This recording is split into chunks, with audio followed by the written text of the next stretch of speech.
Hello and welcome to Storytime with Mr. Ryan. The Olympics are in full swing, which is a very exciting time for us, for our country, and for those athletes who have been practicing their entire lives in order to strut their stuff in the greatest athletic venue on earth. That's why today I thought we would learn about Olympic legend Wilma Rudolph, who was born with polio and overcame quite a great deal of difficulties growing up, in addition to the fact that she lived in a time and place where racism and discrimination was rampant. That's why today we read Wilma Rudolph by Victoria Sherrow with illustrations by Larry Johnson. Let's hop on in. Wilma Rudolph sat on a hot bus, looking out the window. It was 50 long miles to Nashville. Wilma and her mother made the trip 2 times a week. They went to a hospital there. 6-year-old Wilma needed help so she could walk again. Inside the hospital, Wilma's mother took the heavy brace off Wilma's damaged left leg. A medical student placed the leg in a tub of warm water. The student rubbed the weak muscles. Then came exercises. Wilma's leg was pushed up and down, back and forth, and in slow circles. The exercises hurt. Tears stung Wilma's eyes, but she did not give up. She had been exercising that leg for 2 long years. Wilma had suffered much pain in her young life. She was born 2 months early. Baby Wilma was so tiny, the doctors feared she would die. When Wilma was 4 years old, she got very sick with a high fever. The fever went away, but she still felt weak. Wilma's left leg had become thin and crooked. Her left foot twisted inward. Polio, doctors told her parents. Polio was a disease that struck thousands of children every year. Some died from polio. Others lost the use of their legs. It looked like Wilma would have a difficult future. Like other families, the Rudolphs faced prejudice. Laws in the South treated black people unfairly. Blacks could not sit with whites in buses, on trains, or in movie theaters. Black children and white children went to separate schools. White doctors took care of white people, and black doctors took care of black people. Only one black doctor worked in Wilma's town. The nearest hospital for black people was in Nashville, more than an hour's drive away. Wilma came from a poor family with 22 children. Wilma's parents, Ed and Blanche Rudolph, both had jobs to support their large family. Wilma's family had to struggle, but they had plenty of love. Together, they felt strong. No matter how busy Blanche Rudolph was, she took Wilma on the long trip to Nashville. Wilma watched farms and towns pass by while she dreamed of a happy future. She imagined herself walking. She imagined herself running. Back home, the family helped Wilma exercise her weak leg. The Rudolphs knew Wilma would walk someday. At last, Wilma's hard work paid off. When she was 7, she began to walk. She had a bit of a limp, and she still wore her leg brace, but she could finally walk well enough to go to school. That first day, Wilma felt lonely. She watched the other children run, jump rope, and play ball. Some of them laughed at her brace. Wilma felt sad, then mad. Someday, she would be able to run too. Someday, she would do something important. One Sunday when Wilma was 10, people at her church got a big surprise. Wilma walked into church smiling. Slowly and carefully, she moved toward her seat. People stared and whispered. Wilma's Wilma Rudolph's leg brace was gone. But Wilma's fight was not over yet. She still needed her leg brace much of the time. She had to keep exercising. Then, 2 years later, Wilma took off that brace for good. If she could walk without her brace, maybe she could run. Wilma's mind had been busy all the years she had sat and watched. She had spent hours at basketball games. Wilma had studied the players, and she knew all the plays. She was ready to try. In high school, Wilma joined the girls' basketball team. Tall and long-legged, Wilma could move on that court. Although Wilma made the team, she did not play in many games at first, but she kept practicing, sometimes for hours a day. Her teammates called her Skeeter, short for mosquito. The coach said Wilma was everywhere, buzzing around like a skeeter. Finally, Wilma's coach chose her to be part of the starting team. In her first big game, Wilma scored an amazing 32 points. That year, Wilma's team played in the state championship game.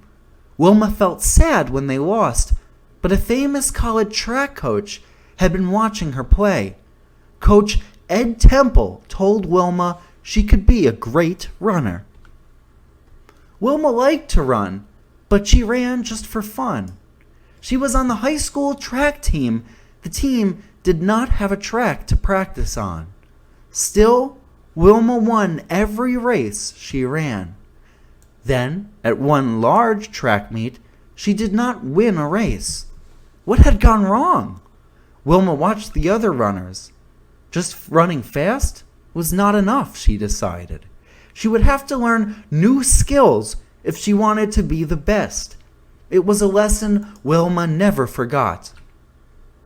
Ed Temple had not forgotten Wilma. In 1956, he asked her to spend the summer at Tennessee State University. She would train with great track athletes. That summer, Wilma learned how to get off to a great start in a race. She learned how to move her arms and legs. Special exercises made her stronger and faster. Wilma tested her new skills at a big track meet in Philadelphia, Pennsylvania. The track field was so large that Wilma felt tiny, but she won 2 races. Life soon became very exciting for 16-year-old Wilma. She was traveling to races around the country.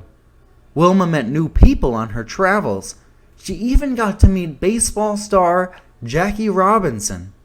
Robinson was the first black man to play on a Major League Baseball team. Robinson told Wilma she could be a champion runner. Wilma later said that Robinson was a real hero.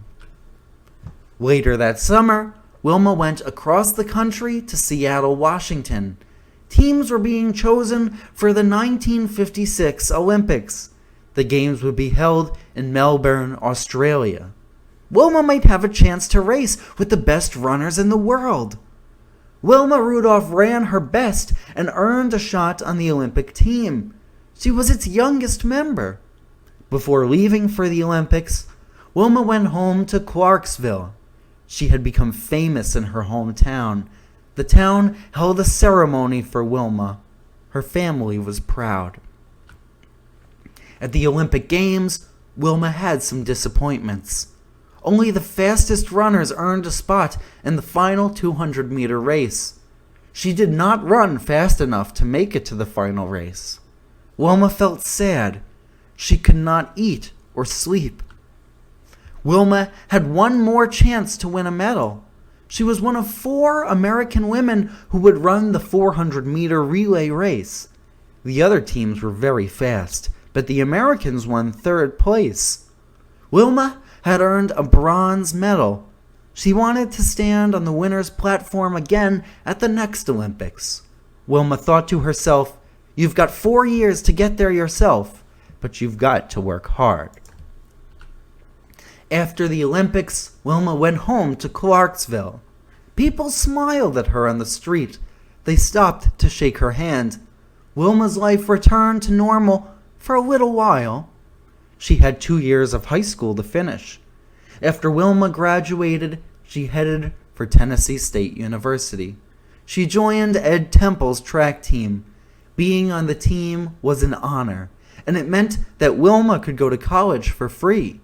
Wilma worked hard and earned good grades. She also became the fastest runner on the team. By 1960, Wilma was faster than ever. She made the Olympic team again.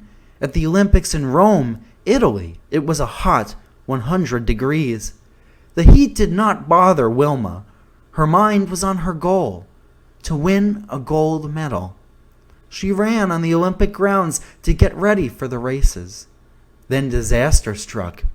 Wilma tripped in a small hole on the field. As she fell down, she felt her ankle pop. Wilma was worried. A doctor told Wilma to rest for a few days. Nobody knew if she would be able to run, but Wilma was determined. The races began a few days later. Wilma felt ready. She easily reached the finals of the 100-meter race. As the final race began, Wilma pushed herself forward. She ran with speed and grace. The fans cheered loudly as she pulled ahead of the others and crossed the finish line first. Smiling joyfully, Wilma accepted her gold medal. Later, fans crowded the stands for the women's 200-meter race. They wanted to see the runner who seemed to fly through the air. Wilma did not disappoint them. Streaking down the track, she finished first again. Fans shouted her name. 2 gold medals for Wilma Rudolph. By this time, Wilma's ankle hurt. She tried to ignore it at the 400-meter relay race. Each of her teammates ran 100 meters, carrying a short stick called a baton. They had to pass the baton quickly to the next runner in line. When Wilma's turn came, the team was in first place. But Wilma almost dropped the baton. She lost some speed, and 2 runners were ahead of her. Wilma gathered all of her strength. She set her mind to pass those runners and pushed her legs forward. Faster, faster. Wilma dashed ahead of the others and won by less than 1 second. She had earned 3 gold medals. As Wilma left the victory stand, a crowd surrounded her. Photographs snapped pictures of Olympic champion Wilma Rudolph. As a child, Wilma could barely walk. Just 10 years later, sports writers called her the fastest woman in the world. Wilma had dreamed big and worked hard. She was a winner in sports and in life. Well, thank you guys so much for joining me for this wonderful story about Olympic legend Wilma Rudolph. As you can see, here is a picture of the real Wilma Rudolph in all of her glory. I hope you enjoyed reading the story and learning about Wilma Rudolph and learning about all of the work these athletes put into competing in the Olympics. It's truly inspiring. Well, thank you guys so much for watching this story. I hope you feel free to check out some of my other stories on this channel. And if you're looking for fun activities you can do from home, go ahead and check out veronalibrary.org/children. Until next time, I'll be seeing you. Thanks for joining us. Bye-bye.